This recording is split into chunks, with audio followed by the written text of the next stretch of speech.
Est-ce que vous nous entendez? Vous nous recevez bien? Ceux qui sont en ligne?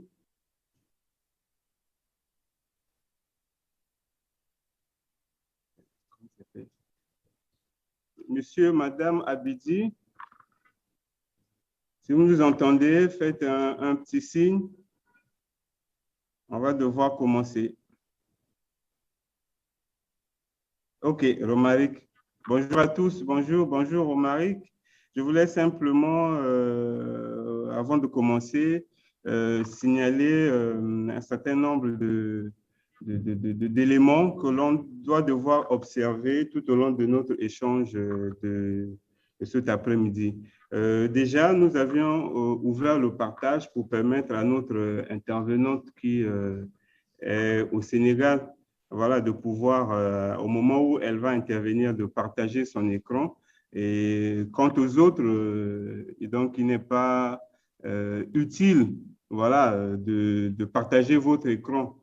Simplement parce que voilà, la seule personne qui aujourd'hui va nous faire sa présentation, c'est notre intervenante de cet après-midi. Et donc, à tous, veillez un peu à vos écrans, veillez un peu à ce que vous faites, à la manipulation de votre ordinateur pour ne pas que, peut-être par inadvertance, vous puissiez partager votre écran. Donc voilà, donc je voulais souligner ça et déjà signaler à, je pense, Madame Ornella qui a essayé de le faire, de ne plus le faire. Alors ensuite, il y a quelques dispositions pratiques. Voilà, tout au long de notre échange, on va, pour tous les participants, maintenir les micros fermés pour ne pas déranger, je peux dire, l'échange, donc la communication, et surtout pour qu'on puisse passer un moment agréable. Donc, les micros vont rester désactivés jusqu'au moment de la prise de parole. Voilà, donc lorsqu'on arrivera au moment de l'échange, vous aurez peut-être besoin d'intervenir. À ce moment-là, vous aurez la possibilité d'activer votre micro, intervenir, puis désactiver pour ne pas qu'on puisse avoir des bruits parasites. Voilà, donc c'est déjà ça. Et voilà, aussi savoir que nous sommes en format hybride. Bon, malheureusement, on ne va pas pouvoir le faire dans toutes les conditions. On a des participants en salle, voilà, qui sont physiquement là, présents, et bien évidemment, les autres qui sont en ligne. Donc, on va travailler sous ce format cet après-midi. Voilà, voilà, c'est ce que nous soulignions tout à l'heure. Prière de maintenir les micros désactivés. Voilà. Alors, rebonjour encore. On va devoir ouvrir notre séance de cet après-midi. Merci à vous qui êtes en ligne, qui nous suivez partout où vous êtes. Merci à ceux qui sont en salle. Merci d'avoir effectué le déplacement, de nous avoir rejoints cet après-midi. Cela prouve bien évidemment la pertinence de notre sujet du jour, ce que nous avions à partager cet après-midi. Ce sujet qui porte sur la problématique de la responsabilité sociétale des entreprises. Voilà, donc l'ère est aujourd'hui au développement durable. Et donc, il est question que les uns et les autres, chacun à son échelle, à son niveau, puissent déjà intégrer cet aspect, donc l'aspect développement durable, dans son quotidien, dans son vécu, dans ses activités et bien évidemment dans tout ce que nous faisons. Voilà, donc aujourd'hui, l'évolution actuelle des choses tend bien évidemment vers le développement durable.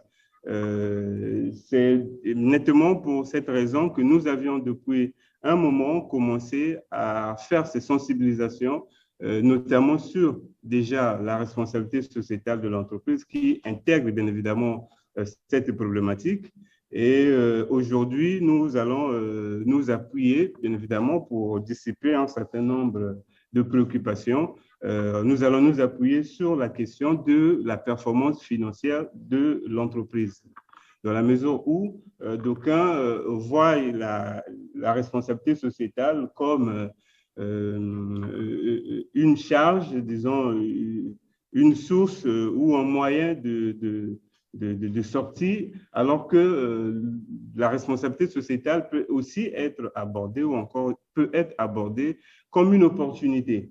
Donc, c'est dans ce sens que nous allons orienter nos échanges de cet après-midi. Et pour l'occasion, nous aurons tour à tour des interventions du docteur Viviane Okumambela qui est avec nous en salle, et nous aurons également l'intervention de Ornella Lendo qui, elle, va intervenir depuis le Sénégal.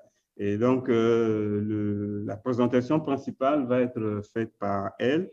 Et donc, par la suite, nous aurons la possibilité d'échanger, de discuter, de partager sur cette question. Donc, voilà, donc, je voulais profiter de l'occasion pour saluer tous ceux qui nous suivent, qui sont avec nous, qui nous suivent hors du Congo.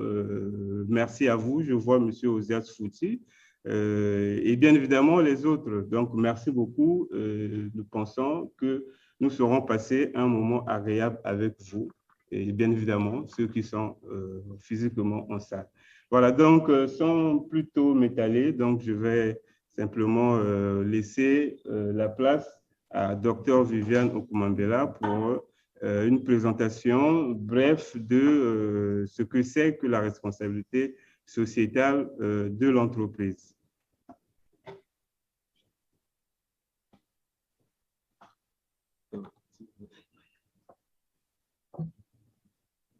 Donc, bonjour tout le monde et merci d'être aussi nombreux, d'avoir répondu présent à notre appel, à notre atelier, tant en ligne qu'en présentiel. Merci beaucoup. Ça montre tout l'intérêt donc de cet atelier et aussi de la thématique. Thématique donc qui porte sur la responsabilité sociétale et le lien avec les performances financières. L'objectif de cet atelier, c'est de pouvoir répondre à certaines questions que nous avons pu constater et avoir au fil des différents ateliers que nous avons organisés. Donc, Horizon International, la société que je gère. Donc, je suis la directrice générale de la société Horizon International, qui est une société qui accompagne les entreprises dans la prise en compte de l'environnement et de la composante environnementale dans leurs activités. Nous avons également un volet axé bâtiments et travaux publics, mais dans l'objectif sur le long terme d'évoluer vers des constructions respectueuses de l'environnement, proposer du moins à nos clients ce type de construction.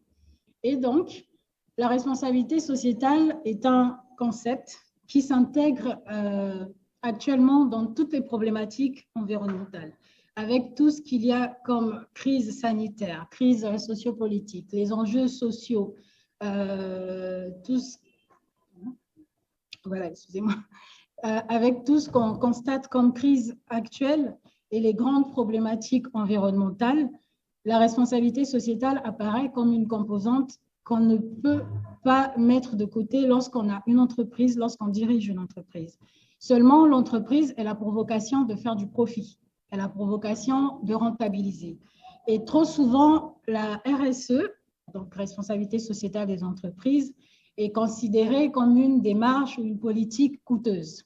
Ce qu'il faut savoir, c'est que la responsabilité sociétale va être la responsabilité des entreprises face à l'impact de leurs activités sur l'environnement, sur les sociétés, sur le site d'implantation, la zone géographique d'implantation. Ça va vraiment être la contribution volontaire des entreprises au développement durable. Développement durable qui a donc les trois piliers, développement lié à l'économie, le social et l'environnemental. Et donc, excusez-moi, et donc, face à toutes les grandes problématiques environnementales, face à toutes les grandes problématiques de gestion du personnel, face à toutes les grandes problématiques d'anticipation des risques, de maîtrise des risques en entreprise, la responsabilité sociétale, avec tous les outils qui permettent de la mettre en œuvre, apparaît comme un élément clé et un élément important à mettre en œuvre au sein de l'entreprise.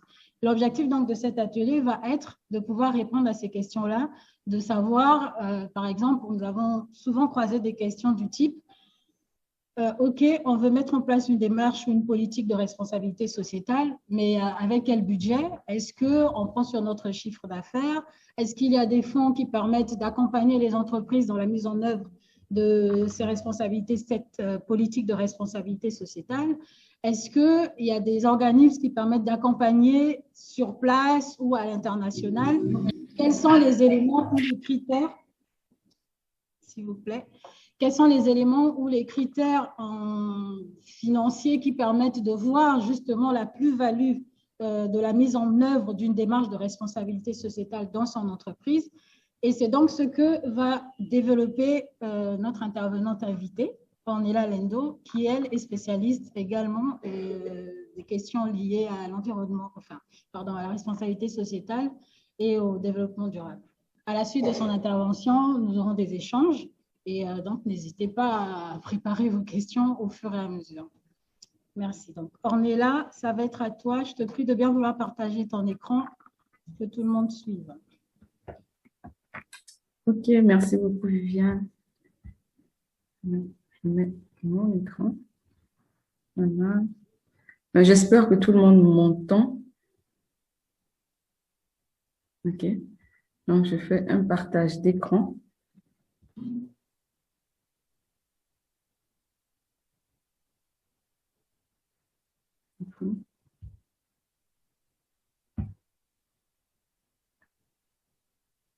Ok. Donc, bonjour à tous. Je suis Ornella Lendo, spécialiste en durabilité dans un cabinet ESS qui s'appelle Environmental and Social Sustainability. Donc, je tenais déjà à remercier la Chambre de commerce, remercier Dr Viviane pour la sollicitation. Donc, en ce jour, donc, nous allons discuter, nous allons échanger autour de la question responsabilité sociétale et performance financière.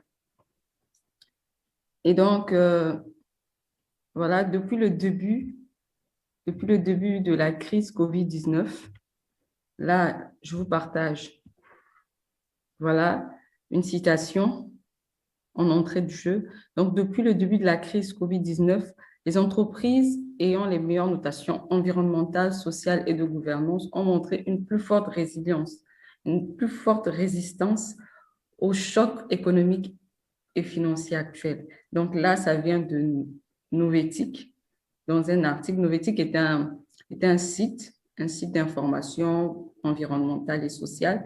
Donc, c'est un article posté le 8 avril 2020.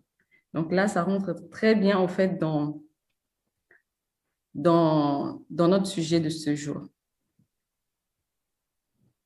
Donc, comme docteur Viviane l'a dit, donc la RSE, je ne vais pas revenir sur ce qu'elle a dit, ce qui est totalement juste, ce qu'elle a dit est totalement juste. Juste pour résumer, donc la RSE, ça vient un peu, peut-être pour ceux qui ne savent pas d'où ça provient, etc.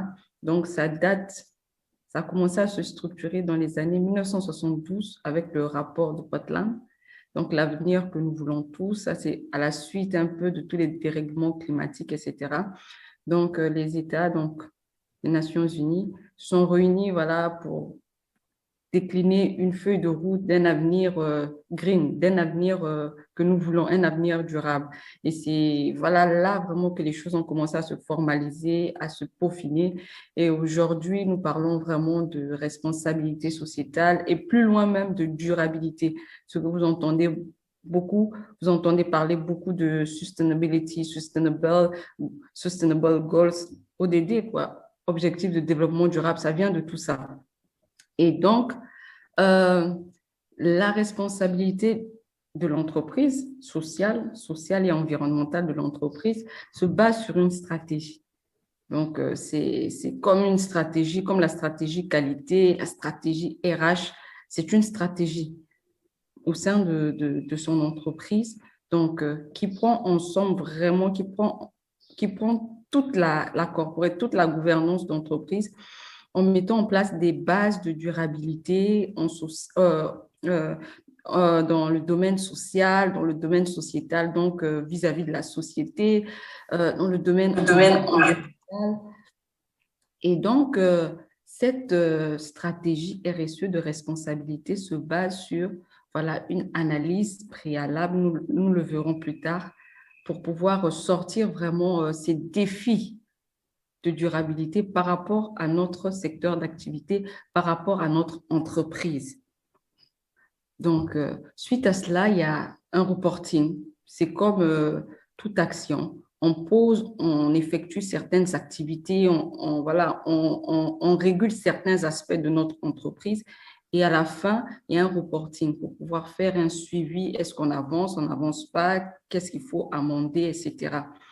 Et une autre clé de la RSE, c'est ce qu'on appelle souvent les parties prenantes. Donc, les parties prenantes, c'est toutes les personnes qui peuvent être impactées par notre projet, donc par notre entreprise, par nos activités, et aussi toutes les personnes qui, par leur activité, par leur action, peuvent impacter notre business, peuvent impacter notre activité. Donc, c'est réciproque, c'est vice-versa. Donc, il y a des personnes comme ça, ou bien des groupements, des institutions, etc. Voilà, c'est réciproque. Quand je fais quelque chose, ça impacte. Quand eux, ils font quelque chose, ça m'impacte. Donc, c'est un peu ça, les parties prenantes. Donc, il y a des parties prenantes internes au sein de l'entreprise et des parties prenantes externes qui ne sont pas en entreprise. Par exemple, je ne sais pas moi, l'État congolais, c'est une partie prenante pratiquement de toutes les entreprises. Voilà, basée au Congo. Pour les parties prenantes internes, je peux prendre un exemple comme les employés. Ce sont des parties prenantes internes comme les actionnaires, voilà, ceux qui investissent dans l'affaire, dans le business, dans l'entreprise. Ce sont des parties prenantes internes à l'entreprise. Donc, comme docteur Viviane l'a dit, donc la RSE se base sur le développement durable qui a 3 piliers, un volet social. Quand vous entendez social, voyez l'homme, c'est-à-dire en interne comme à l'externe. Donc, le social, l'économie et l'environnement. Vous pourrez aussi voir dans d'autres textes, dans d'autres documents, écologie, mais c'est la même chose, environnement, écologie. Donc, la RSE, comme je vous l'ai dit tantôt, c'est une démarche. Et aujourd'hui, elle a beaucoup évolué, donc on a essayé, on l'a structurée dans des documents formels comme ISO 26000. ISO, c'est l'Organisation internationale de normalisation. Donc, il y a une norme qui s'appelle ISO 26000 qui structure, qui traite vraiment de la responsabilité sociétale de l'entreprise, comment la mettre en œuvre, etc. Tous les contours. Il y a la GRI, les normes de GRI, Global Reporting Initiative. Là, c'est pour tout ce qui est reporting, comme je vous ai dit, mettons en place une initiative ou une démarche RSE, mais derrière, il faut suivre pour voir si on avance dans le bon sens, qu'est-ce qu'il faut corriger, etc. Et aujourd'hui, il existe une norme qui vous permet de faire ce reporting-là, de bien faire le reporting RSE. Et il y a les normes de performance aussi, sociale et environnementale de la Banque mondiale, de la SFI, Société financière internationale. Là, on reviendra dessus plus tard dans ma présentation parce que c'est très important en matière de financement aujourd'hui. Il y a les principes de l'Équateur, il y a le Global Compact, il y a les lignes directrices de la Banque mondiale en matière de santé, sécurité et environnement. Il y a une multitude, en tout cas, une multitude de textes, de lois, de standards qui parlent aujourd'hui du développement durable, qui parlent de la RSE, qui parlent du reporting RSE. Et toutes ces normes, au fait, c'est pour vous donner vraiment une vue, un aperçu des normes qui encadrent un peu cette démarche. Nous avons vu tantôt qu'est-ce qu'était la RSE. Donc, on a bien vu que c'était vraiment un équilibre des 3 aspects, du social, de l'environnement et puis de l'économique. Oui, la RSE aussi intègre l'économie parce qu'une entreprise RSE, ce n'est pas juste de l'environnement, ce n'est pas juste du social, mais c'est l'économie, l'environnement et le social. C'est un équilibre. Une entreprise qui n'a pas un bon équilibre financier, un bon équilibre économique, peut peut se retrouver en très mauvaise situation. Donc, avoir une démarche RSE consolide vraiment les trois bases, les trois facteurs de votre entreprise, le volet social, le volet environnemental et le volet économique. Vous avez une performance économique. D'où vient ce PowerPoint, ce slide par rapport à la performance économique? Donc, comme vous le voyez sous vos yeux, donc la performance économique, c'est vraiment une association de l'efficacité et de l'efficience. Donc, qui consiste à obtenir des résultats dans le cadre d'objectifs définis, c'est-à-dire en entreprise, en termes plus simples, voilà, vous avez des objectifs que vous vous fixez et la performance financière veut dire que vous atteignez vos objectifs de manière efficace et efficiente. Efficiente, ça signifie atteindre son objectif avec les moyens les plus rationnés possibles. Ne pas faire de gâchis, mais tout mettre en exergue, tous les moyens mis en exergue doivent être utilisés de façon la plus rationnelle et la plus efficace possible. Et vraiment, la performance financière, c'est ça. C'est-à-dire, par exemple, plus simple encore, vous avez une entreprise, vous avez votre business, avoir un bon chiffre d'affaires, que tous les points de votre entreprise soient assez équilibrés pour voilà, avoir une bonne santé financière.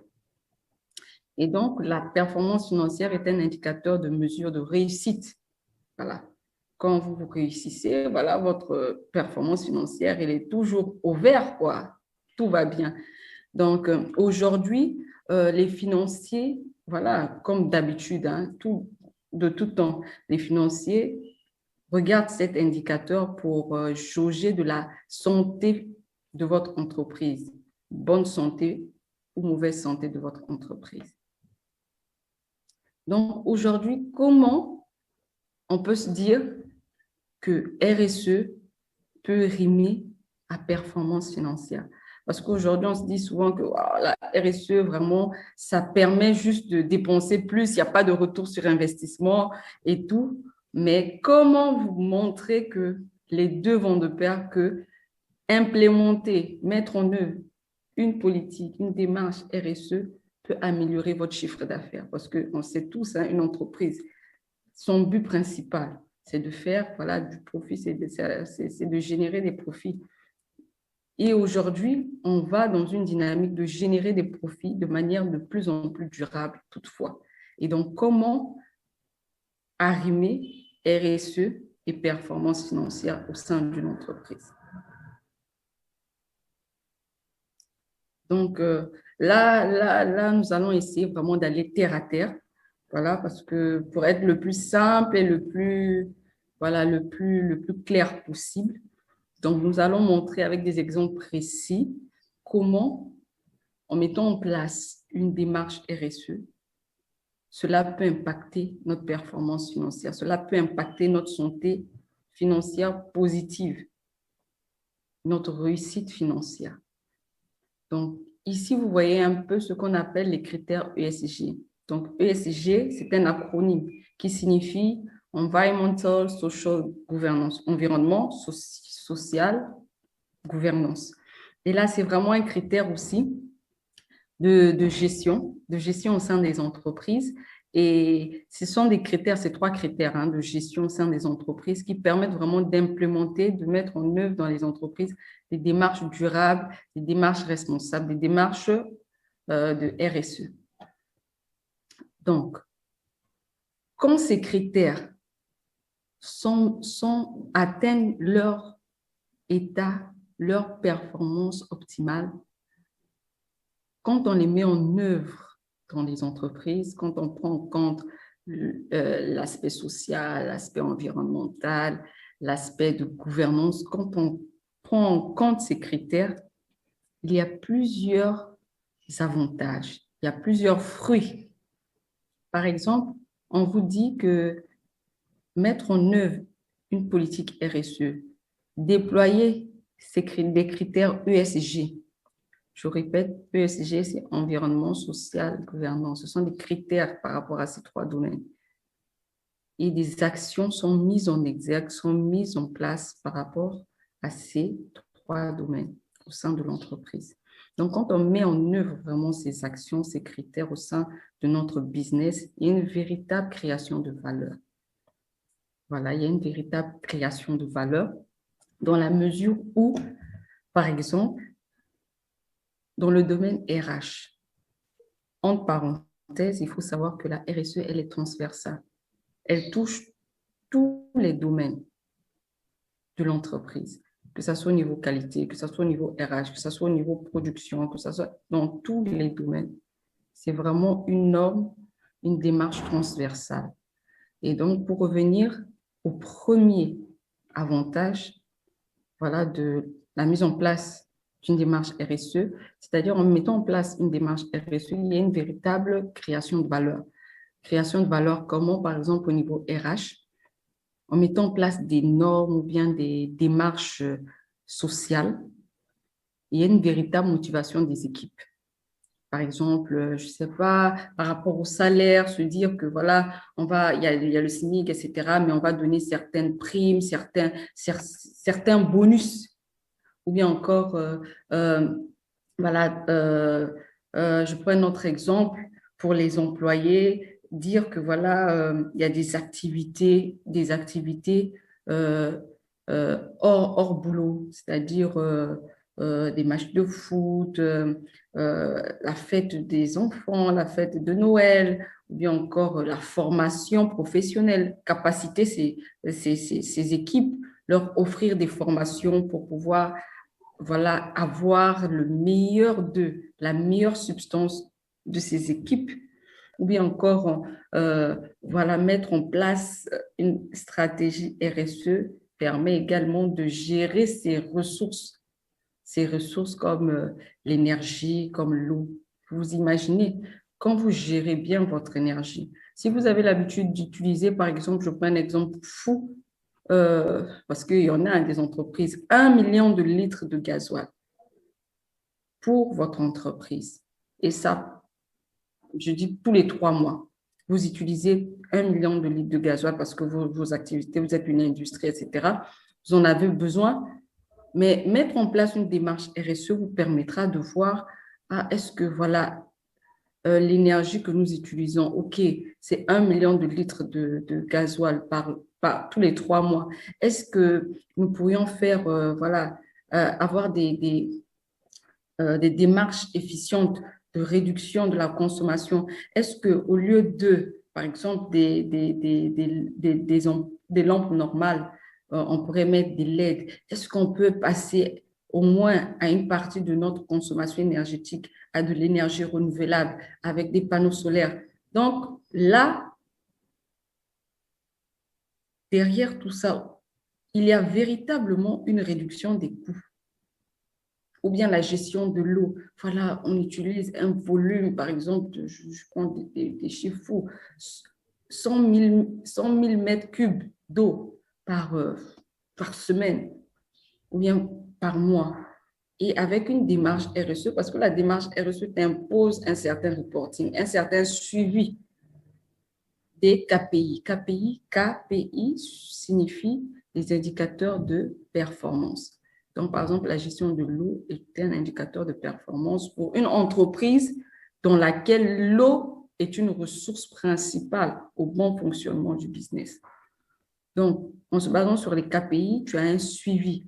Et donc, là où tes KPI sont assez alarmants, tu vas chercher comment voilà, les ramener au vert, sinon à l'orange. Et là, tu mets en place des démarches, des actions, la plupart du temps durables, et qui vont aussi réduire ton coût de production et qui vont voilà, t'apporter une certaine santé financière. En mettant en place des démarches ESG, voilà, des démarches RSE, il y a aussi voilà, une grande capacité à attirer des clients et des talents. Parce qu'aujourd'hui, certains clients vont se dire « Waouh, cette entreprise m'intéresse parce que voilà, elle fait telle activité bien pour l'environnement, bien pour les communautés. Je préfère m'engager avec cette entreprise qu'avec l'autre. » Aujourd'hui, on parle surtout aussi du risque d'image, de la réputation. Cette entreprise, elle est mieux vue par les communautés, elle est mieux appréciée par les communautés, ou bien elle gère mieux son environnement, ou bien elle gère mieux son personnel. Elle a un personnel, cette entreprise a un personnel vraiment dynamique, voilà, qui s'attelle au travail, etc. En mettant en place des critères ESG, une démarche RSE, on attire des clients. Ce qui signifie attirer des clients, c'est se faire de nouvelles parts de marché. Ce qui signifie accroître sa santé financière. Attirer des talents, c'est-à-dire des jeunes recrues sortis de l'université, etc. Même un peu des seniors. Mais en allant vers eux, une entreprise qui met en place une démarche RSE, qui met, par exemple, l'employé au cœur de sa stratégie en offrant au fait à ses employés certaines primes, certains avantages, certaines activités extra professionnelles, etc. Va se dire, ah oui, je suis dans une entreprise, c'est vrai, mais cette entreprise m'intéresse parce que voilà, elle est en phase avec mes valeurs, je suis plus épanouie, etc. C'est un critère. C'était vraiment un critère de santé financière. Ça peut permettre une santé financière. Et les talents, on sait tous que les talents boostent le business, boostent notre chiffre d'affaires parce qu'ils donnent tout, ils donnent le meilleur d'eux-mêmes. Et voilà, ils font bouger les lignes dans nos chiffres d'affaires. Une plus grande capacité à attirer les investisseurs. Donc là, aujourd'hui, on parle de fonds verts. Toutes les grosses institutions financières sont contraintes par ces nouvelles démarches de responsabilité sociale, de durabilité. Est-ce que le business ou bien l'entreprise dans laquelle je vais investir des fonds, est-ce que c'est un business propre, c'est un business durable? Est-ce que le business plan intègre tous ces aspects de durabilité? Par exemple, je prends juste un exemple vraiment très, très, très terre à terre.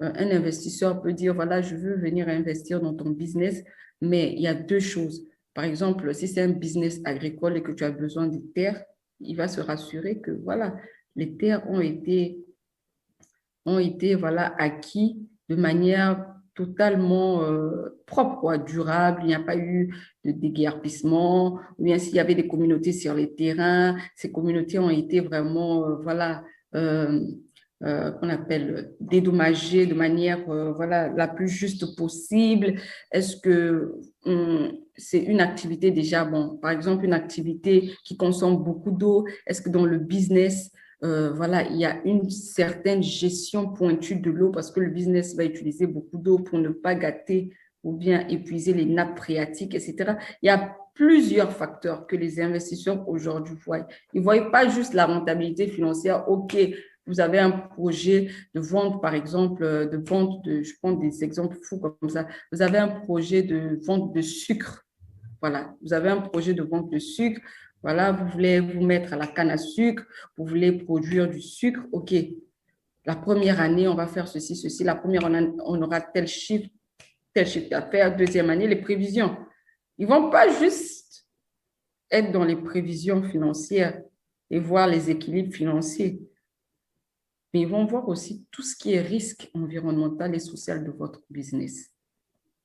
Et donc, aujourd'hui, on parle de fonds verts, de taxonomie verte, l'ancrage local, voilà, le permis d'occuper, avoir une démarche RSE, ça permet vraiment d'avoir un ancrage local, que les communautés autour de vous puissent accepter votre projet. Ça ne sert à rien d'être là et que tout autour de vous, que les communautés ne vous voient là. Elles ne veulent que vous partiez de leur territoire. Vous n'aurez pas la paix. Vous ne pourrez pas, on ne peut pas scier la branche sur laquelle on est assise. Donc, il faut avoir un certain climat paisible avec les communautés autour de nous. Donc là, ça passe par le dialogue, ça passe par des actions de développement au sein des communautés, ça passe par le recrutement, voilà, des populations locales, ça passe par beaucoup d'actions. Donc, il y a aussi une politique d'achat responsable. L'achat responsable, je pense que vous pourriez entendre, vous pourriez entendre au cours de vos recherches et tout, politique d'achat responsable. Qu'est-ce que c'est? C'est vraiment acheter de manière responsable. C'est-à-dire, si vous intégrez dans votre business des achats responsables, vous pourrez vous faire une santé financière. Je prends un exemple terre à terre. Par exemple, vous devez acheter une matière première. Si vous intégrez la RSE dans votre business, vous pourrez sélectionner le meilleur fournisseur en vous disant, celui-là, sa matière première, par exemple, est fournie par un personnel certifié par les lois et législations légales en vigueur dans le pays. Mais l'autre, voilà, il utilise la main-d'œuvre infantile des enfants, etc. Moi, mon produit fini, si j'utilise cette matière première et que moi, dans mon produit fini, mon client dit que voilà, moi, je n'ai pas besoin d'un produit voilà, qui contient une matière première qui provient du travail des enfants. Je veux un produit, parce qu'aujourd'hui, hein, les clients, ils ont des cahiers de charges. Donc, en intégrant la RSE, même dans son système d'achat, on peut s'épargner certains fournisseurs qui peuvent nuire à notre business. Et on peut s'ouvrir à des fournisseurs qui peuvent booster notre business. Par exemple, moi, je vais acheter quelque chose, ou bien ma matière première, dans des marchés ou bien dans une entreprise issue du commerce fair trade. Le commerce fair trade, c'est le commerce éthique. Donc, c'est-à-dire, on se dit que ce produit bénéficie vraiment aux communautés ou bien aux personnes qui le produisent. C'est-à-dire, une entreprise, elle a des employés, tout ce qu'elle vend, il y a toujours une partie qui revient aux employés. Ça, c'est un autre système sur lequel je ne veux pas m'appesantir. Vous pourrez pousser vos recherches un peu dessus. Donc, par exemple, moi, en tant qu'entreprise, je cherche un fournisseur, je décide d'aller vers un fournisseur qui fait dans le fair trade. Moi, derrière, quand je vais produire, moi, mon produit, je vais peut-être faire ma com en disant que voilà, dans mon produit, il y a des matières premières issues du marché fair trade. Et peut-être que mon client est très sensible à cela. Ça m'ouvre des parts de marché. Ça booste ma santé financière également. Ça peut booster ma santé financière aussi du côté chiffre d'affaires. C'est-à-dire, je prends un exemple fou. Voilà, un exemple fou, c'est dans les achats responsables. Par exemple, un exemple fou, l'achat local. C'est-à-dire, si on a une démarche RSE, on peut se dire, bon, OK, on va essayer de chercher au niveau local. Est-ce que nous n'avons pas des fournisseurs qui répondent aux critères de notre appel d'offres? Si oui, même s'ils répondent à nos critères à 80%, au lieu d'aller en Europe, en Asie, pour la matière première, parce que ce sont des coûts, ce sont des délais de prévision. Je ne vous dis pas, il y a des entreprises, elles sont obligées de commander en Chine 3 mois à l'avance, 4 mois à l'avance. Et s'il y a un problème au niveau du transport maritime, ce sont des gros soucis de production. Mais si au niveau local, on a des entreprises locales qui arrivent un peu à sortir du lot, même si elles ne sortent pas du lot à 100%, on se dit que cette entreprise, elle peut être éligible. Et moi, en tant que grande entreprise, par exemple, je peux l'aider à booster ses activités afin qu'elle réponde au moins à mes critères à 85-90% parce qu'elle en a le potentiel. Moi, derrière, je l'accompagne et je promeux l'achat local. Et là aussi, promouvoir l'achat local, c'est promouvoir le développement économique parce que aller chez un fournisseur local, ce sont des employés locaux qui ont un salaire local, qui ont des familles. Donc, il y a c'est l'effet domino, en fait. Donc, la RSE, mettre en place la RSE vraiment, c'est une proposition de valeur de l'entreprise. L'entreprise acquiert de la valeur, tant bien réputationnellement, tant bien financièrement. Donc, la RSE peut guider les évolutions à apporter en termes d'organisation opérationnelle, de gouvernance, à l'offre de l'entreprise, les aménagements à faire au niveau RH, la production, les cibles de clients qu'elle pourrait viser, les marchés à ouvrir. Vraiment, mettre en place une démarche RSE vous ouvre à de nouveaux marchés, vous ouvre à une performance financière. Mais le truc, il faut bien le faire. Et donc là, à droite, il y a une étude de Burdeo. Burdeo, qui est voilà, une entreprise du style cabinet français qui fait dans le développement durable. Ils ont sorti une étude en 2021, en début d'année, cette année en début d'année, pour voir un peu comment la crise a impacté les entreprises en termes de mise en œuvre de questions RSE, de démarches RSE, de transition écologique, d'impact positif. Et là, on voit bien qu'à plus de 50%, les entreprises, les professionnels interrogés disent que depuis la crise, on a constaté que les entreprises font de plus en plus la RSE, prennent en compte de plus en plus la transition écologique. Parce qu'aujourd'hui, pour pouvoir survivre, une entreprise, pour pouvoir survivre pendant cette crise sanitaire et entre guillemets une crise financière, il faut des entreprises durables, des entreprises très résilientes, des entreprises qui vont dans la transformation, dans la résilience, dans la transition écologique. Avec peu de moyens, j'arrive à agir de manière efficace et efficiente. Je n'ai pas besoin de grands moyens pour pouvoir atteindre mes objectifs. Avec les moyens que j'ai, j'ajuste et j'agis de manière efficiente pour atteindre toujours le même objectif.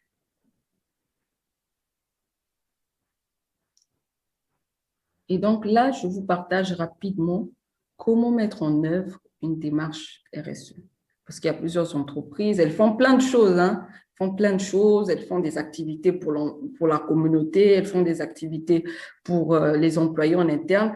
J'ai rencontré plusieurs entreprises qui me disent, mais nous faisons déjà toutes ces actions, donc on fait de la RSE.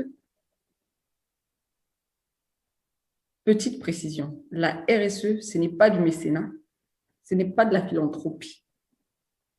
La RSE est une démarche de stratégie. Elle doit intégrer tous les départements de votre entreprise. Du comité de direction, donc c'est-à-dire de la gouvernance, jusqu'au plus petit employé, jusqu'à la plus petite activité dans votre entreprise. C'est vrai que ce n'est pas évident, mais vous avez vu comme moi, en amont, tous les fruits, tous les avantages que cela peut avoir sur son business. Donc, si aujourd'hui, vous faites déjà toutes ces activités de manière un peu éparse, je vous invite à structurer vos démarches. Parce qu'aujourd'hui, si un investisseur veut vous financer, par exemple pour les entreprises locales, purement locales, des petites entreprises, TPE, PME, pour qu'un investisseur financier, un acteur financier étranger, même local, puisse vous financer, il y a une certaine démarche formelle à avoir, des documents formels à avoir.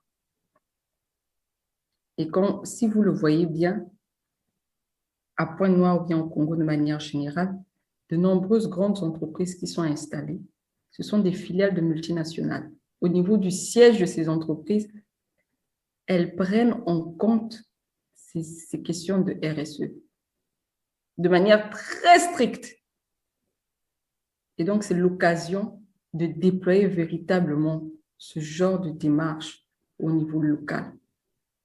Pour le plus grand bonheur des communautés, pour le plus grand bonheur des employés et de toutes nos parties prenantes, bien sûr.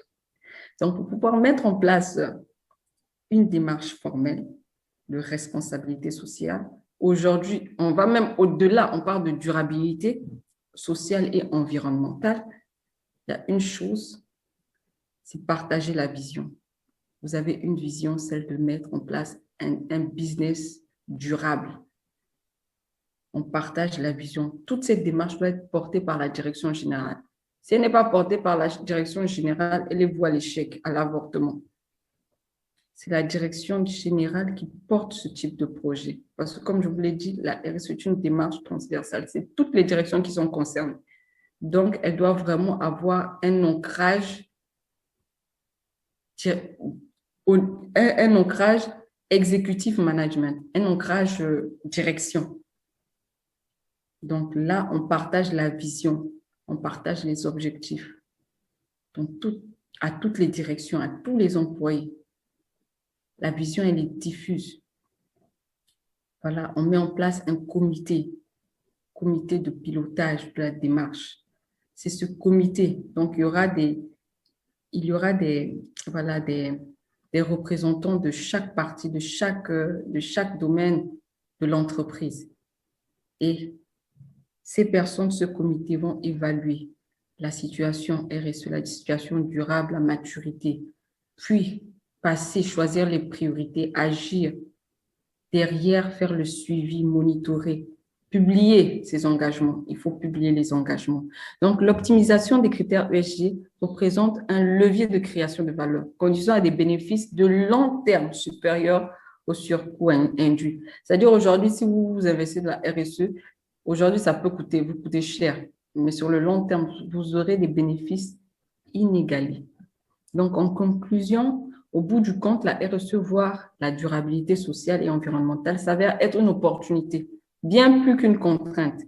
Elle conduit et permet à l'entreprise de se différencier et d'enrichir sa proposition de marché, tout en restant en phase avec les nouvelles exigences de ses clients et de son écosystème. Et donc, il y a des cabinets qui sont là, des experts qui sont là pour vous accompagner dans cette démarche. Donc, merci pour votre attention. Donc, si vous avez des questions, Viviane, je te repasse la parole. Merci à tous.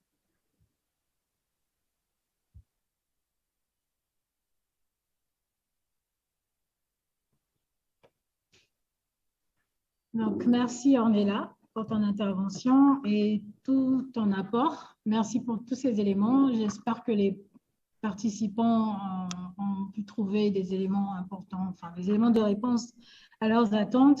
Et donc, en résumé, en fait, la norme ISO 26000, qui est un outil, qui est l'outil phare même, qui aide les entreprises et tous ceux qui veulent mettre en place la responsabilité sociétale au sein de leur entreprise, donc mettre en place une politique de responsabilité sociétale, elle va avoir des questions centrales auxquelles il faudrait répondre, mais aussi des principes. Et parmi les principes, il va y avoir la transparence, qui est un des piliers justement qui permet d'accéder à certains financements quand on a une entreprise engagée dans la responsabilité sociétale. Il va y avoir la transparence, mais il faudrait aussi être capable de faire le pont entre le capital qui est dédié à la RSE, mais aussi avec le business model global de l'entreprise.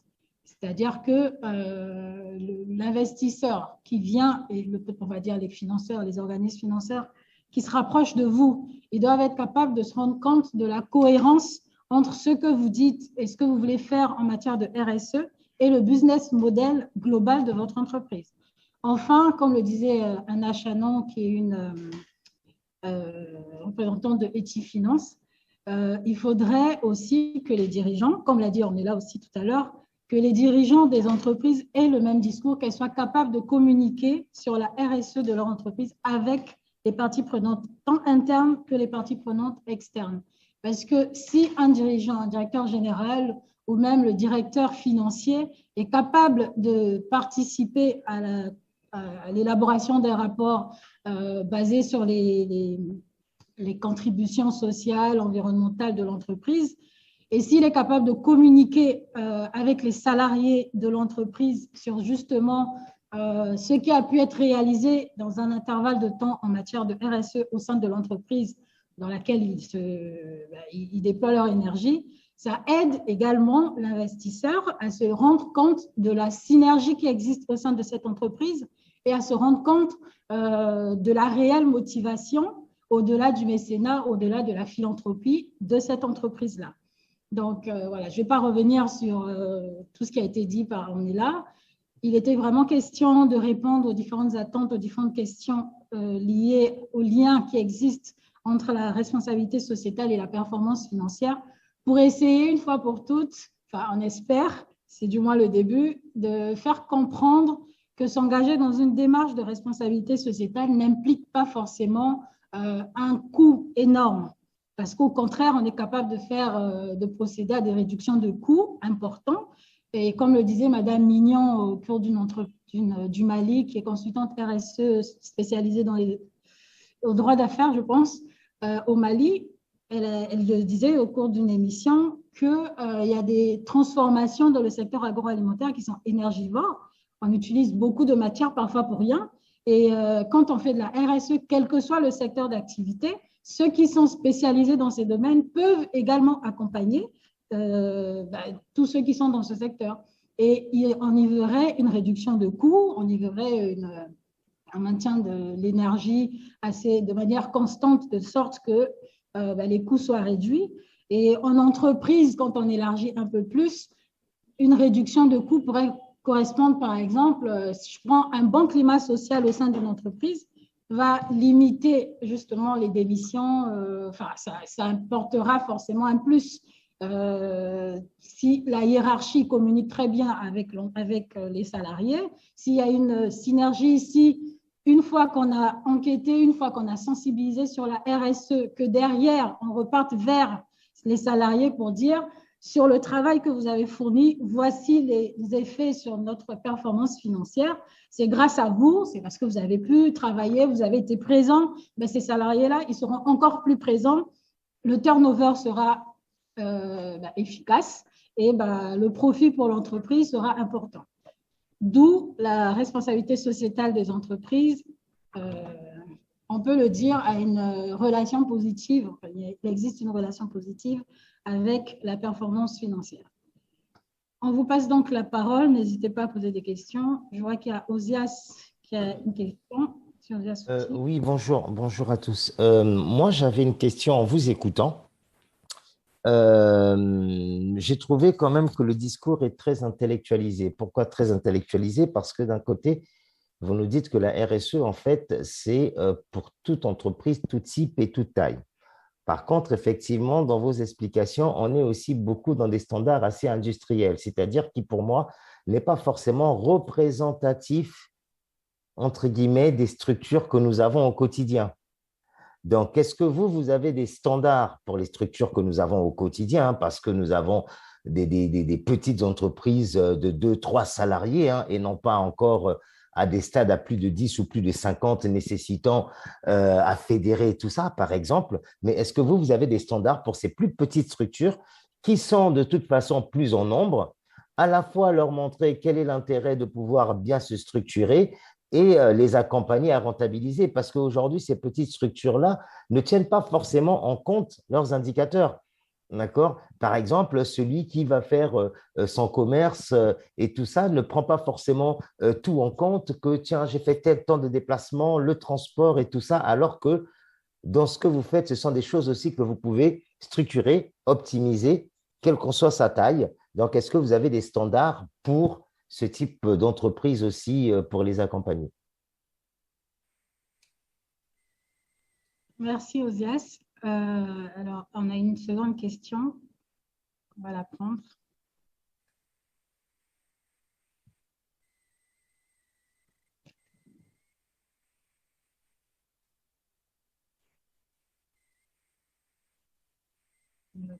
Bonjour tout le monde.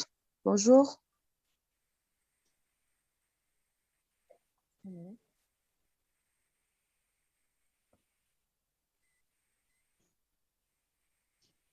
Bon. C'est Madame Ruth Obvala. Oui, bonjour tout le monde. Je suis Mademoiselle Ruth Raphaël Ovala. Je suis de la République du Congo. En fait, moi, j'aimerais savoir, par exemple, pour les entreprises industrielles, par exemple, qui produisent, je peux dire, du ciment, qui pollue beaucoup plus l'environnement. Maintenant, avec cette technique de RSE, vous ne pensez pas que pour ces entreprises-là, c'est une perte, par exemple, dans les responsabilités de sociétales et dans les RSE, il y a aussi cette responsabilité de pouvoir assumer, par exemple, sa pollution. Mais cette entreprise, en voulant assumer cette pollution, doit décaisser, par exemple, une certaine somme pour pouvoir dédommager, je peux dire peut-être la population qui se trouve autour de l'entreprise. Vous ne pensez pas que cette technique-là aussi, ça peut être une perte pour certaines entreprises? Alors, Ornella, est-ce que tu veux répondre ou Oui. Donc, merci beaucoup, Osias. Merci, Ruth.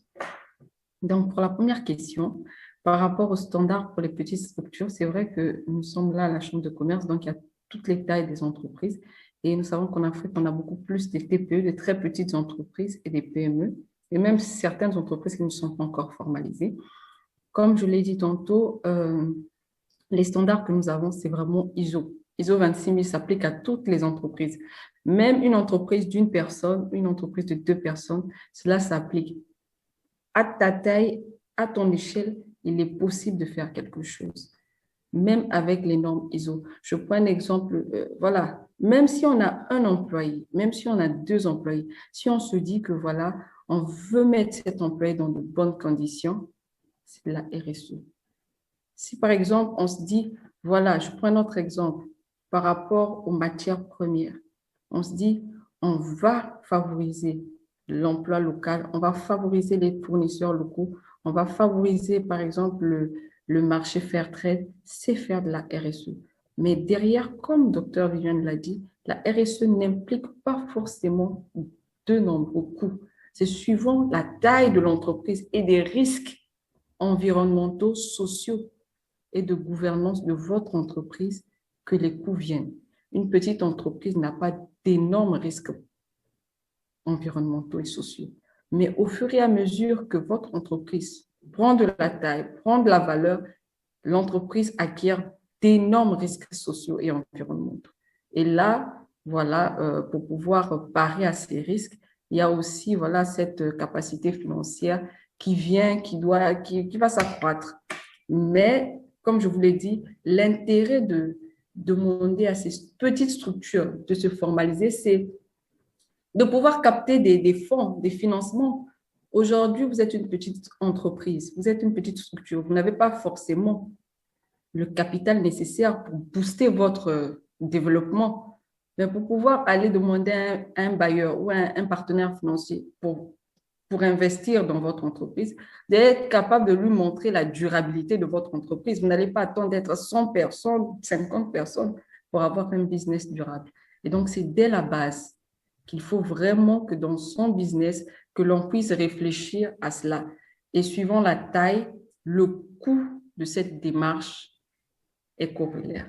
Est-ce que c'est quand même, est-ce que vous sensibilisez quand même par rapport à ça? Parce que j'ai comme l'impression aussi que beaucoup de gens ne sont pas sensibilisés quand ils font leur business. Du moins, je parle toujours de ces TPE, hein, parce que c'est ce que nous avons beaucoup à Point-Noir. Mais je pense qu'il serait important. Et d'ailleurs, ça va peut-être pouvoir permettre aussi d'accompagner plusieurs petits business vers une réelle formalisation quand on sait qu'aujourd'hui, beaucoup de commerces sont dans l'informel. Voilà, donc si vous pouvez accompagner dessus, je pense que ça fera un grand bien et je laisse la parole aux autres. Du coup. Merci beaucoup. Là, la balle est lancée à la Chambre de commerce et à Dr Viviane étant sur le terrain. Et donc, pour la deuxième question, par rapport aux entreprises industrielles, merci Ruth, question très pertinente. Mais je te reposerai une autre question, je vais bien sûr répondre. Est-ce que le fait d'assumer sa pollution n'éviterait pas cette entreprise industrielle de type cimenterie, par exemple, de survivre? Parce que si aujourd'hui, elle n'assume pas sa pollution d'une manière quelconque, je vais donner des exemples de comment pouvoir assumer sa pollution. Si elle n'assume pas sa pollution aujourd'hui, demain, elle va fermer, elle va mettre la clé sous la porte. Parce que ces grandes entreprises cimentières du type cimenterie ont besoin d'investissements étrangers. Et aujourd'hui, il y a Internet. Les infos se relaient à la minute. Et aujourd'hui, si un investisseur étranger, parce que eux, en Europe, ils sont tenus par des contraintes, si cet investisseur étranger voit que les populations de l'autre côté se lèvent, etc., automatiquement, elle va couper son financement. Même si elle y trouve son intérêt, elle va couper son financement. Elle demandera à cette entreprise, s'il te plaît, essaie d'arranger, calme les esprits, etc. Parce qu'elle aussi, ce n'est pas son argent. Ce bailleur de fonds, ce n'est pas son argent. On lui donne de l'argent, lui, il va chercher des investissements. Donc, cette entreprise du type cimenterie a tout intérêt à assumer sa pollution. Quand tu assumes ta pollution, il y a plusieurs manières. Comme tu l'as dit, par exemple, ce sont des activités, des actions envers la population. Mais assumer aussi sa pollution, ça peut bien signifier mettre en place des systèmes de production plus propres, avec des filtrages, avec certaines procédures qui permettent au moins de réduire l'impact de son activité. Parce que toute entreprise, toute activité a un impact. Le challenge, c'est de réduire l'impact. Mais voilà, ne pas assumer, c'est des risques de fermeture, pour ma part. Si je peux me permettre de compléter ce que tu dis, Ornella, c'est qu'aujourd'hui, une entreprise telle que, comme vous dites, Cimenterie, a tout intérêt, je dis bien, a tout intérêt à investir dans le traitement de ses déchets ou de sa pollution si elle veut durer dans le temps. Parce qu'on sait très bien, et ça, dès lors où c'est en prévision, bah forcément, il va aussi pouvoir l'impacter sur le chiffre d'affaires de ses produits finaux, entre guillemets, et donc il va approvisionner lui-même son traitement de déchets. Ce qui veut dire que traiter les déchets n'est plus une perte, mais fait réellement partie du fonctionnement. Voilà, c'est juste pour compléter. Okay. Alors, on va prendre la question de M. Fabrice.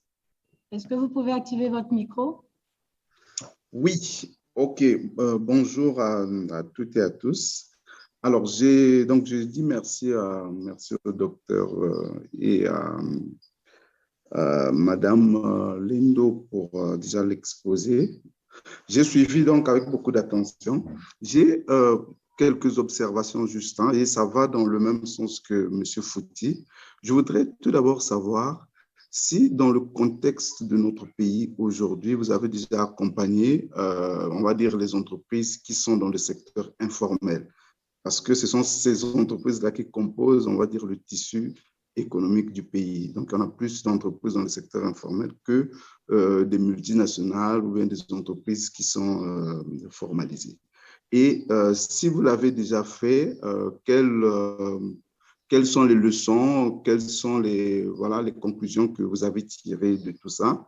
Et qu'est-ce que vous recommanderez à une entreprise, à un chef d'entreprise qui voudrait se lancer, par exemple, dans cette démarche de RSE, sans pourtant se dire que ça sera pour lui beaucoup plus un centre de coût qu'un centre de profit?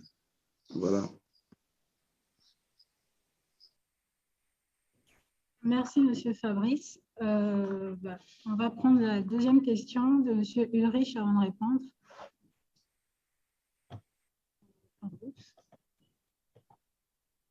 Monsieur Ulrich, est-ce que vous pouvez activer votre micro, s'il vous plaît?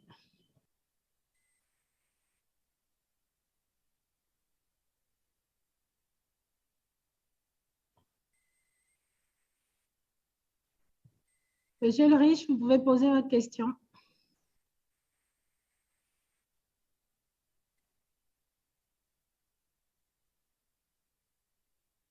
Ah oui, il a posé sa question dans la messagerie, dans le fil de discussion.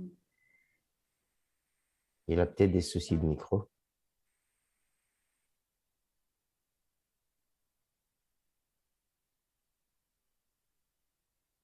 Donc, sa question, c'est: existe-t-il un lien entre la RSE et le financement alternatif international pour les entreprises? Voilà, sa question se trouve dans la discussion. Il dit qu'il a un souci de micro.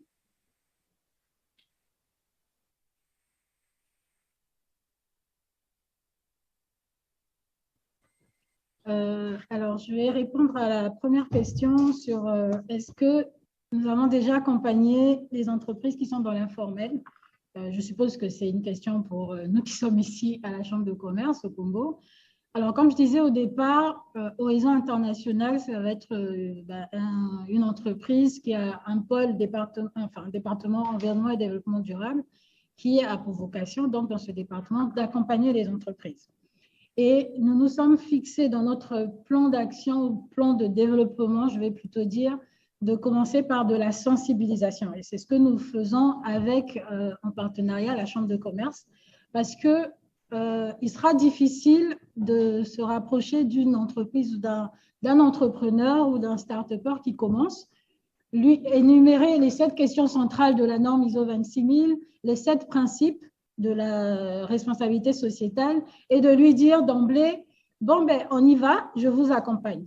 Il y a tout un travail derrière qui doit être fait en amont pour qu'il voit, qu'il arrive à comprendre en fait l'importance pour lui de s'engager dès le départ, dès la création de son entreprise ou même quand on est dans l'informel, dès le point de départ de son activité, pour qu'il comprenne que finalement, s'il veut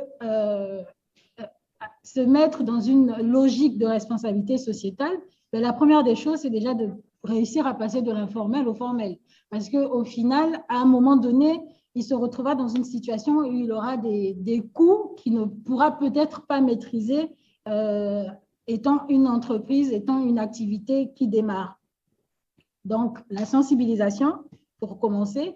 Et sinon, sur place, oui, il y a une entreprise, mais ce n'est pas une entreprise qui est dans l'informel, ça va être une pharmacie que nous accompagnons.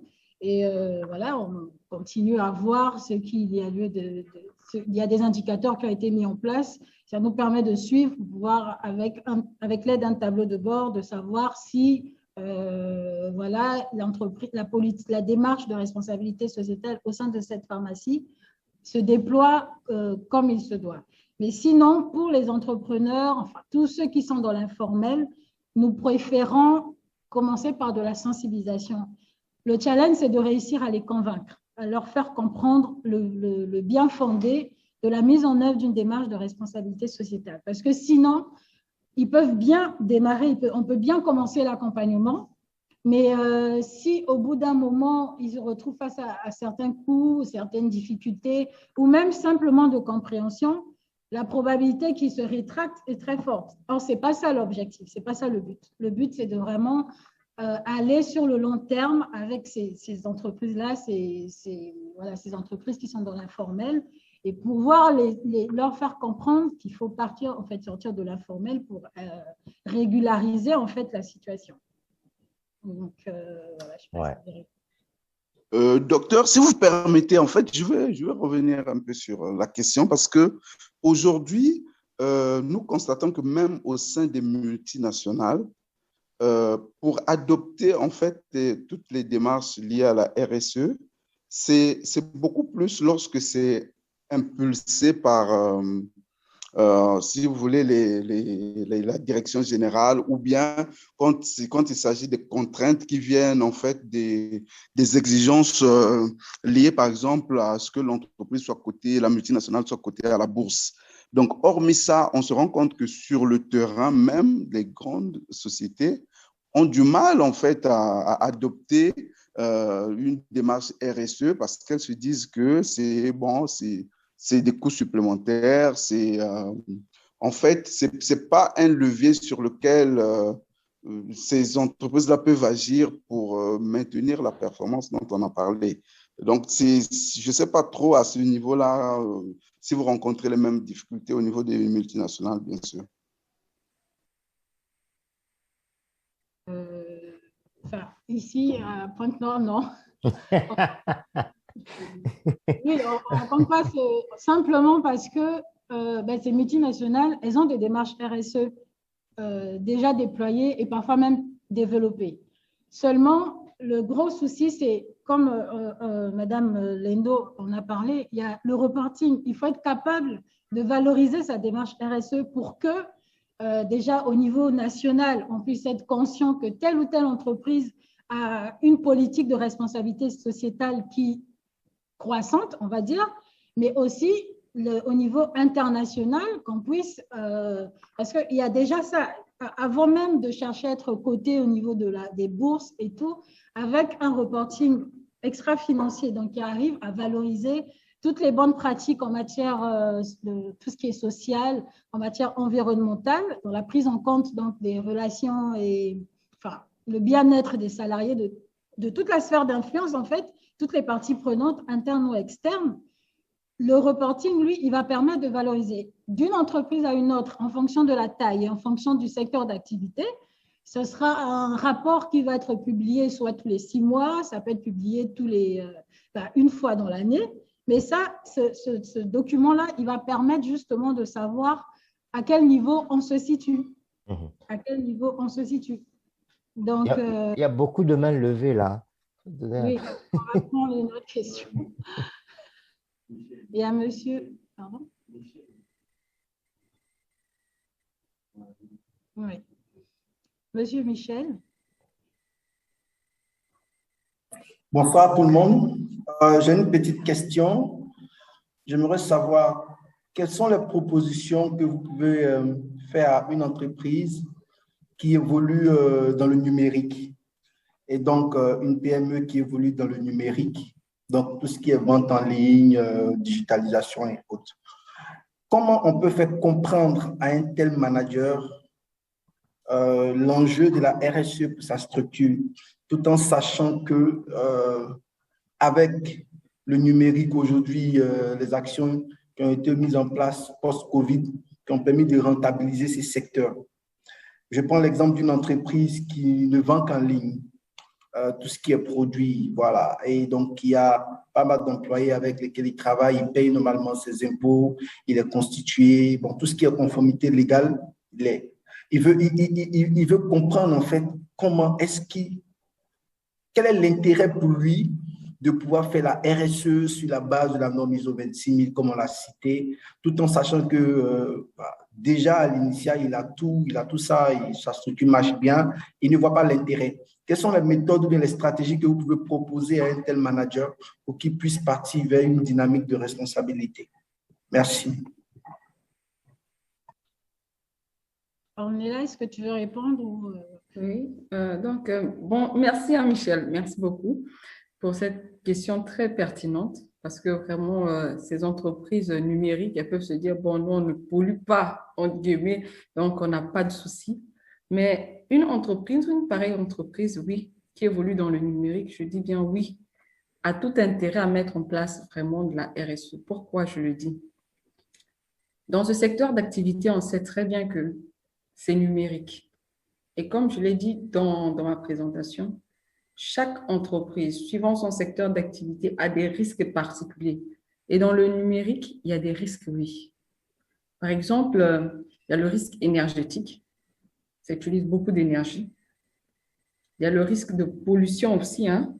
Bien sûr, la pollution, en termes de papier, en termes d'encre, en termes de produits, de e-déchets. Il y a énormément de e-déchets.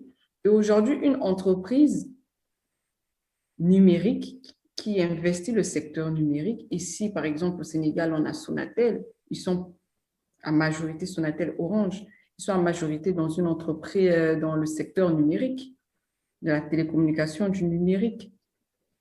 Mais dans ton secteur, tu dois être capable, et c'est une entreprise, en parenthèse, qui déploie vraiment une stratégie RSE, ici au Sénégal, toutefois. Et précisément, je parle du Sénégal. Et donc, pour une entreprise pareille, une entreprise qui évolue dans le secteur numérique, suivant ses risques par rapport à ces secteurs d'activité, peut mettre en place une démarche RSE. Par exemple, au niveau de l'énergie, voilà, avoir une consommation efficiente d'énergie. Au niveau de ces matériaux, ces intrants, en termes de e-déchets, comment, au fait, cette structure derrière, parce qu'on sait tous que dans nos PC, il y a du mercure. Et donc, des PC qui ne sont pas bien gérés en fin de vie peuvent polluer. Donc, c'est-à-dire, il y a la gestion des déchets, il y a la gestion de l'énergie, il y a la gestion même des conditions de travail de ses employés. C'est vrai que c'est une entreprise purement numérique, mais ses employés sont confrontés à être devant des écrans au fil des journées. Et comment mettre en place des procédures qui promeuvent l'ergonomie au poste? Comment mettre en place des démarches qui promeuvent? On sait que le domaine numérique, c'est un domaine qui avance, mais à une vitesse fulgurante. Comment mettre en place des plans de formation de nos employés afin qu'ils soient toujours à la pointe de la technologie, afin d'utiliser toujours des méthodes les plus efficientes possibles pour avoir un risque minimum sur la communauté. Donc, si aujourd'hui, cette entreprise ne met pas en place, n'intègre pas la démarche RSE dans son business, elle va se dire, moi, je suis numérique, je fais mes trucs, je ne pollue pas. Mais si vous polluez, si votre business a un impact sur la santé de vos employés, si votre business a un impact sur la santé sur le bien-être de vos consommateurs. Et donc, vraiment, il y a tout intérêt pour cette entreprise numérique en lui montrant vraiment la cartographie des risques de son secteur d'activité et de prendre les risques les plus importants afin de les intégrer dans une démarche cohérente, une démarche de durabilité de son activité. Donc, je ne sais pas si Dr Viviane peut ajouter autre chose. C'est tout bon pour moi. Moi, je reste sur ma faim, mesdames. Non, non, sérieusement, je reste sur ma faim parce que je me dis, c'est vrai, c'est très intellectuel et il y a un réel besoin, on le sait. Sauf que si on prend par exemple la pyramide des besoins de Maslow, on a envie d'emmener les gens à un besoin très haut, là où les besoins fondamentaux ne sont pas encore assouvis. À quoi je veux venir par rapport à ça? On sait tous que, et rien que Ornella, rien que par votre réponse, on comprend aujourd'hui que pour mettre en application la RSE, il faut réellement une étude au cas par cas, c'est-à-dire voir ce que vous faites, comment vous le faites, combien de personnes vous avez. Il faut une étude. Je pense qu'on ne pourra pas sortir quelque chose comme ça. Bon, bah tiens, paye tant et ça y est, t'es ISO 26000. Pas possible. Il y a une étude par rapport à ça. D'accord? Par contre, à la fois, et là, je vais plutôt m'adresser à la CCIAM, à la Chambre de commerce, qu'aujourd'hui, effectivement, on sait, avant d'emmener un maximum de personnes vers la RSE, il faut emmener un maximum de personnes vers le côté formel, quand on sait que 80% de nos activités sont dans l'informel. Donc, ma question maintenant pour la CCIM, c'est de dire, on sait aussi qu'il est de notre responsabilité d'éduquer pour pouvoir, entre guillemets, donner des nouvelles habitudes, impulser quelque chose.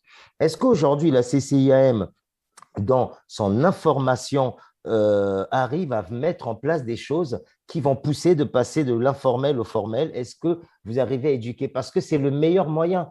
À un moment donné, les gens doivent comprendre que, bon, toi, par rapport à ton activité, par rapport à comment tu vas fonctionner, voilà ce que ça va apporter. Si jamais tu deviens formel, voilà où est-ce que tu vas faire, voilà les leviers que tu vas avoir. Est-ce que ce travail d'accompagnement, de conseil pour pouvoir sensibiliser, parce que ça fait penser à la sensibilisation, vous en êtes où? Comme ça permettra à tout le monde aussi de savoir comment il peut utiliser la RSE. Alors, avant de passer la parole à M. Benoît de la CCIM, parce que je ne suis pas de la CCIM. Ah, pardon. Oui. Juste préciser que la norme ISO 26000 ne donne pas de certification. Parce que dans le discours aux IAS, j'ai entendu dire, ça y est, vous êtes ISO 26000. Il n'y a pas de certification. C'est une norme, okay. une norme qui donne des directives. Elle n'est pas comme la norme 9001 où il y a des directives et des exigences. Ok, super. Important de le préciser. Okay. Voilà. Je vais passer la parole à M. Benoît. Je ne sais pas si vous m'entendez. Vous me suivez? Oui, oui. Ça va très bien? Je peux? Oui, oui, on vous entend, oui. Merci. Bien. Merci beaucoup, Osias, merci pour nous interpeller sur cette question. Et surtout, merci à Ornella déjà en passant pour les éclairages, les orientations. Et surtout, merci à tous, voilà, ceux qui animent bien évidemment cet échange.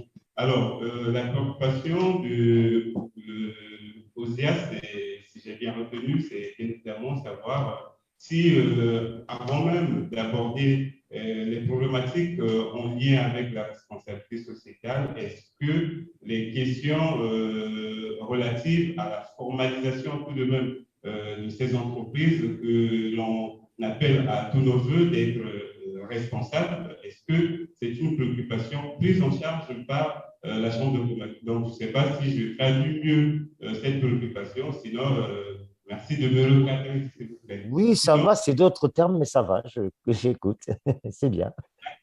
D'accord. Mais voilà, bien évidemment, vous êtes appuyé sur la pyramide de Maslow, bien évidemment, qui définit des étapes. Et c'est tout pareil par rapport à notre démarche. Nous, en tant que chambre de commerce, on a en charge la communauté des affaires, tant des très petites entreprises que des grandes entreprises. Et donc, à tout niveau, il nous est fait obligation de pouvoir proposer un accompagnement, un appui, une assistance pour bien évidemment aider les entreprises à pouvoir développer leurs affaires. Et pour ce qui est des TPE, oui, bien évidemment, nous avions mis en place un dispositif d'accompagnement à la structuration, déjà en passant par la sensibilisation dans l'intérêt pour les entreprises à pouvoir se formaliser. Je vous prends tout de suite un exemple d'échange que personnellement j'ai eu avec une très petite entreprise qui intervient dans la production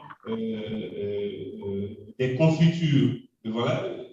Chez nous, ce sont des très petites entreprises qui interviennent dans ce domaine. Voilà un peu la première couche de l'agroalimentaire et avec qui on a discuté sur bien évidemment l'intérêt pour ces entreprises de se formaliser. Tout de même, on a été tout de suite rejoint par une préoccupation, par une exigence de son futur partenaire, celui qui doit être son futur partenaire, notamment une grande surface qui s'était prononcée pour distribuer ses produits. Et de là, le partenaire a exigé à l'entrée la présentation d'un dossier administratif. Voilà, donc c'est dire, si vous voulez travailler avec nous, nous sommes preneurs de vos produits et nous voulons bien les présenter à nos clients, mais encore que vous devez nous fournir un dossier administratif. Voilà, donc avant, on avait une vue un peu erronée du besoin pour une très petite entreprise de se former. On se focalisait sur la fiscalité. Voilà, donc il y a des entrepreneurs qui se posaient la question, qui se disaient pourquoi dois-je me formaliser? Je suis encore très petit, je ne veux pas être assailli des taxes, des contrôles de l'administration et tout. Voilà. Nous, on dit que c'est un raisonnement erroné parce que se formaliser, c'est s'ouvrir des horizons. Voilà, s'attirer des partenaires et viser le développement de son entreprise. Et donc, pour ce faire, nous, on a mis en place un mini-parcours qu'on appelle Primo Entrepreneur pour ceux qui se lancent nouvellement en affaires ont des besoins d'être accompagnés pour la structuration de leur entreprise dès le premier pas. On a mis en place ce petit parcours. Et après ce petit parcours, il y a bien évidemment un dispositif que nombreux ici doivent savoir, les centres de gestion agréés, qui accompagne au quotidien les entreprises dans ce sens. Et aujourd'hui, le plus dans l'accompagnement du centre de gestion agréée, c'est l'assistance fiscale. Donc, ça veut dire que nous partons avec ces entreprises jusqu'au devant de nos collègues d'administration pour pouvoir les assister, défendre leur cause. Donc, voilà, on a pas mal d'éléments allant dans ce sens. Et donc, c'est juste pour dire, oui, bien évidemment, la question de la structuration est prise en compte dans notre démarche d'accompagnement des entreprises, notamment des très petites entreprises. Voilà. OK, merci. Merci Benoît. Alors, il y avait Madame Elena Toula qui avait levé la main. Je pense que ça va être la dernière question, vu le timing. Bonjour à tous, est-ce que vous m'entendez? 5 sur 5. D'accord. Alors, donc je suis Madame Elena Toula Noumazalaï. Je commence par remercier nos oratrices parce que sincèrement, plus je me connecte à ce type de conférence, plus finalement, je trouve ça très, très intéressant. J'œuvre et je travaille dans le domaine des assurances. Et la question que je voulais poser dans le prolongement de tout ce qui a été dit, c'était justement, est-ce que vous avez une cartographie ou une idée des entreprises qui finalement ont des véritables politiques RSE et surtout, est-ce qu'elles sont aux normes, je veux dire à vos normes? On va dire une cartographie au Congo et pourquoi pas au Sénégal. Est-ce que vous avez une idée des entreprises qui sont réellement impliquées dans ces politiques RSE? Donc, d'une part, ça, c'est la première question. Et si finalement, il n'y a pas suffisamment d'entreprises, parce que je constate que cela vaut vraiment la peine, est-ce que vous avez déjà initié, là, je m'adresse maintenant vraiment aux professionnels hein, dans ce domaine, est-ce que vous avez déjà initié une démarche vis-à-vis des pouvoirs publics, du ministère de l'Environnement, limite pour rendre un peu obligatoire, ne fût-ce qu'un audit des entreprises de la place pour voir où est-ce qu'elles en sont et pour pouvoir en fait faire des propositions. Parce que j'ai entendu qu'effectivement, ça serait bien de faire des propositions au cas par cas. Ça, effectivement, je trouve ça très intéressant et judicieux selon la taille de l'entreprise et le domaine d'activité.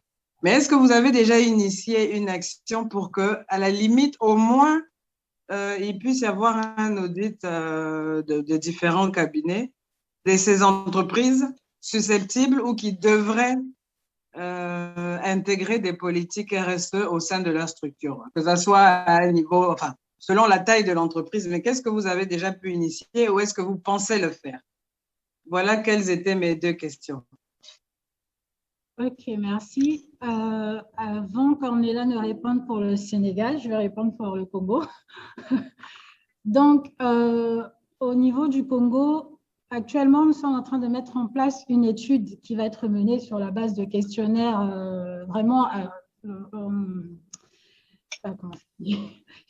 voilà, un questionnaire avec les dirigeants des entreprises, les entrepreneurs et en fait tous ceux qui ont des activités, que ce soit dans le formel ou l'informel.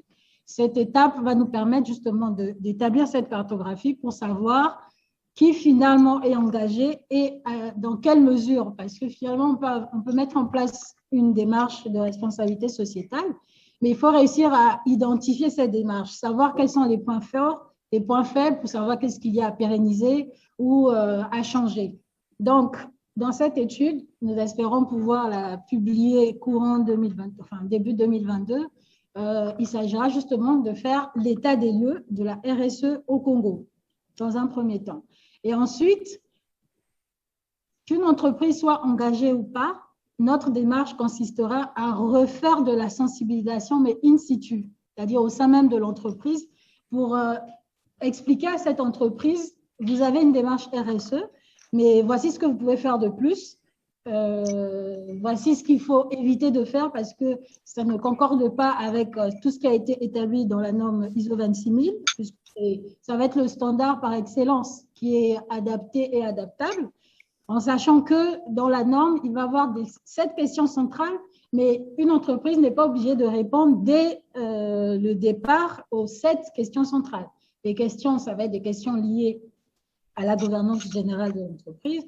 Il va y avoir les questions qui sont en lien avec les droits de l'homme. Il y aura les questions en lien avec les relations et conditions de travail, l'environnement, la loyauté des pratiques, les questions liées aux consommateurs et liées au développement local. Donc, les entreprises de la place, pour avoir participé à des forums sur le développement durable ici au Congo, j'ai pu me rendre compte qu'il y a beaucoup d'entreprises qui ont des démarches, qui font de la RSE, déjà sans savoir que c'est de la RSE, mais aussi qui ne vont pas au bout de la démarche. Par exemple, une entreprise peut mettre en place un établissement, plutôt des sessions de formation sur tel ou tel métier. Mais l'entreprise qui fait de la RSE ne va pas se contenter de former, elle fera aussi, elle va employer 2 ou 3 au moins de ces personnes qu'elles ont formées. Et il y a beaucoup de cas comme ça qui sont beaucoup d'actions souvent sociales qui entrent dans le cadre de la RSE mais qui ne va pas vraiment au bout de la démarche. Et donc, nous espérons qu'après cette étude, on sera en mesure de faire une réelle cartographie. Ça sera un support pour justement faire comprendre, quand on se rapprochera des pouvoirs publics, l'importance finalement d'aider les entreprises ou d'inciter les entreprises à s'engager dans une démarche de responsabilité sociétale. Parce que, rappelons-le, ça reste une démarche volontaire. On n'impose pas aux entreprises de se lancer, on leur démontre juste la plus-value lorsqu'elles se lancent. Et en termes de démarche vis-à-vis des institutions nationales, pour le moment, nous sommes juste rapprochés de l'ACONOC, et l'Agence congolaise de normalisation et de la qualité.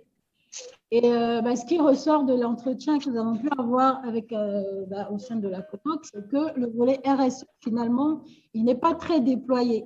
En réalité, il n'y a pas beaucoup de consultants qui sont enregistrés au niveau de la CONOC qui font de la RSE. Si bien que quand il y a des demandes d'entreprise, ils ne savent pas trop qui recommander. Vous voyez? Donc, et ça constitue un élément de motivation pour nous. On va vite faire sortir l'étude pour avoir la preuve concrète en termes de pourcentage, en termes de réponse, et pour dire, voilà, il est important de faire peut-être sortir déjà une charte RSE du Congo, et pourquoi pas sur le long terme une loi qui va pas imposer, mais inciter les entreprises à s'engager dans une démarche de responsabilité sociétale. Voilà. Ornéa, je vais te passer la parole pour le Sénégal. Donc, merci beaucoup, docteur. Vraiment, c'est très passionnant tout ça. Donc, merci aussi à Madame Elena. Et donc, pour la cartographie des entreprises au Sénégal qui font de la RSE, oui, ça existe. Ça existe. Au Sénégal, il y a une initiative qui s'appelle RSE Sénégal. RSE Sénégal qui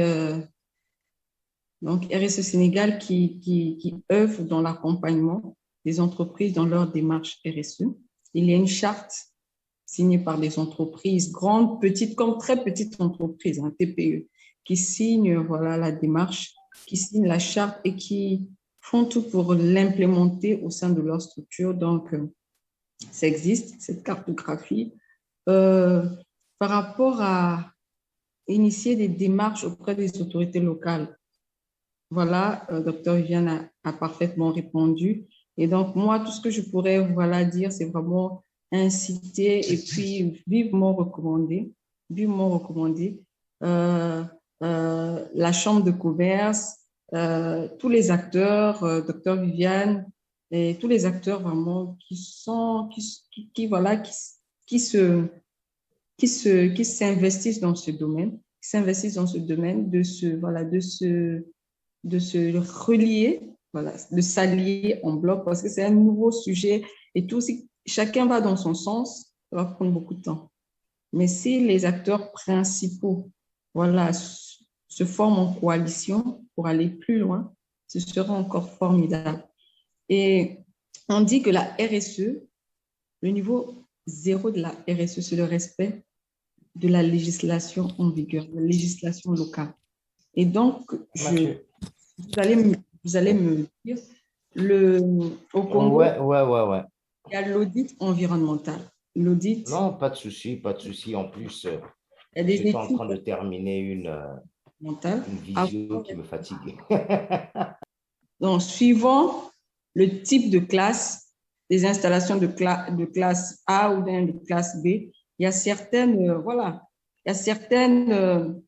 obligations. Donc, pour moi, la première chose, ce serait vraiment mettre le pas, inciter les autorités locales vraiment à être très aux normes par rapport à ces études d'impact, les exiger auprès des entrepreneurs ou bien auprès de grosses structures. Comme je le dis, ça dépend du type de ton entreprise. Là, vous pourrez le voir dans le Code de l'environnement du Congo. Est-ce que votre installation, votre entreprise de classe A ou bien votre entreprise de classe B, classe C, et qu'est-ce qu'il faut faire? Et donc, vraiment inciter également les entreprises qui sont encore dans l'informel. On se dit, ah là là, si on se met dans le formel, là, on aura tellement d'impôts, ça va venir de partout. C'est vrai, mais il y a aussi énormément d'opportunités. Aucun investisseur ne vient investir dans une entreprise informelle. Une entreprise formelle qui a ses papiers reconnus par la Chambre de commerce, avec un INEA, avec au moins un reporting comptable le plus basique possible, peut espérer capter des financements. Mais sans ça, on est encore dans l'informel, on fait ce que l'on peut, on a des connaissances ci et là qui acceptent de nous donner un peu d'argent, mais notre entreprise n'ira jamais très loin. Il faut prendre le risque et le sentir le bon flair et prendre le risque. Qui veut aller loin ménage sa monture, le dit-on. Donc, merci infiniment. Je m'en arrête. Merci et merci pour la précision dans vos réponses. Merci. Alors, OK, cela étant dit, comme Viviane l'a bien souligné au début de son intervention, c'était là donc la dernière question pour notre rencontre de cet après-midi. Bon, bien évidemment qu'on peut bien observer qu'on est encore dans la soif des échanges. On voudrait bien prolonger, poursuivre. Bon, malheureusement, le temps nous est imparti et que les gens doivent avoir d'autres occupations, à l'image de M. Souti qui est déjà fatigué. Bon, voilà, on va devoir se séparer pour cet après-midi, peut-être se donner rendez-vous pour peut-être une deuxième phase, peut-être aussi sur le même sujet. Hein, sentir vraiment l'intérêt. Et il y a bien évidemment des questions qui sont restées en suspens, non répondues, notamment dans la messagerie. Voilà, on pourra peut-être donner des éclairages par la suite pour tout de même aider nos frères qui ont posé ces questions, peut-être des éléments de réponse, bien évidemment, hors antenne après cet échange. Et ce que j'aimerais avant de terminer, c'est de signaler à ceux qui ne s'étaient pas inscrits, parce qu'on a récupéré les noms des participants. Bon, mais certains participants n'ont pas affiché leur nom. Je vois Galaxy A3, iPhone, ainsi de suite. Bon, il y a ceux, bien évidemment, qui n'étaient pas inscrits. Voilà, l'idéal serait de nous laisser un message avec votre nom pour qu'on puisse savoir, bien évidemment, que vous étiez là et qu'on puisse vous impliquer dans la suite de cet échange. Voilà, tout ce qui me reste, c'est de remercier nos intervenantes, Orbella et Viviane, remercier tous ceux qui ont posé des questions, évidemment ceux qui n'ont pas posé aussi, voilà, et ceux qui ont participé à cet échange. Nous osons croire que cela vous a été utile et que ça a encore enrichi nos connaissances, notamment dans ce domaine de la RCE. Dès à présent, nous serons en mesure de l'appliquer, de l'intérioriser dans ce que nous faisons, quelle que soit la taille, quelle que soit l'activité, quel que soit le niveau de notre entreprise. Ne dirons pas que dire à une dame de ne plus étaler les produits à même des sols, ce n'est pas l'orienter vers la responsabilité sociétale, je pense bien. Voilà, donc sur ces mots, je voudrais dire au revoir à tout le monde et à très bientôt pour ceux qui sont en ligne. Et on va peut-être un peu poursuivre avec ceux qui sont en salle pour quelques minutes. Voilà, donc au revoir et merci d'avoir été là, merci d'avoir été parmi nous et à très bientôt pour des prochaines occasions. Merci à vous. Merci à vous. Merci pour cette parfaite organisation. Merci. Je vous en prie.